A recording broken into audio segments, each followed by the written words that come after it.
நம்மளில் நிறைய பேர் வந்து நாங்கள் ஆன்லைனில் வந்து நம்மளுடைய ப்ராடக்ட்டை வந்து செல் பண்ணிட்டு இருக்கோம். அண்ட் இந்த மாதிரி வந்து நாங்கள் செல் பண்ணுற பொழுது ஃபேஸ்புக் பேஜ், இன்ஸ்டாகிராம் அண்ட் இந்த மாதிரியான சோசியல் மீடியா சேனல்ஸ் வந்து நாங்கள் யூஸ் பண்ணுறோம். இப்போ வந்து நாங்கள் எங்களுடைய சோசியல் மீடியா சேனல்ஸில் வந்து நாங்கள் இமேஜஸ், வீடியோஸ் இந்த மாதிரியான கண்டென்ட் வந்து நாங்கள் போஸ்ட் பண்ணுறோம். இந்த மாதிரி போடும் பொழுது நாங்கள் சரியான ஃப்ரீக்குவென்சியில் வந்து நாங்கள் அப்லோட் பண்ண மாட்டோம். ஃபார் எக்ஸாம்பிள், நாங்கள் இந்த டேட்டில் வந்து ஒரு டீச்சர்ஸ் டே வருதுன்னு சொன்னால் இந்த டீச்சர்ஸ் டேக்கு நாங்கள் எங்களுடைய சோசியல் மீடியா சேனலில் வந்து நாங்கள் ஒரு போஸ்ட் பண்ணணும். ஸோ இந்த டீச்சர்ஸ் டே அண்டே வந்து நாங்கள் டிசைன் பண்ணி போடுறது இல்லை.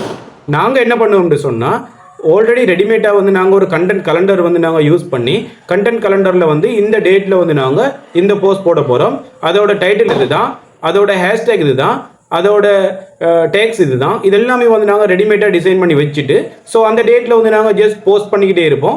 ஸோ இதனால் வந்து என்ன நடக்கும்னு சொன்னால் நம்மளுக்கு ஆர்கானிக் ரீச் வந்து ரொம்பவே அதிகமாகும் நம்மளுடைய சோசியல் மீடியா சேனல்ஸில்.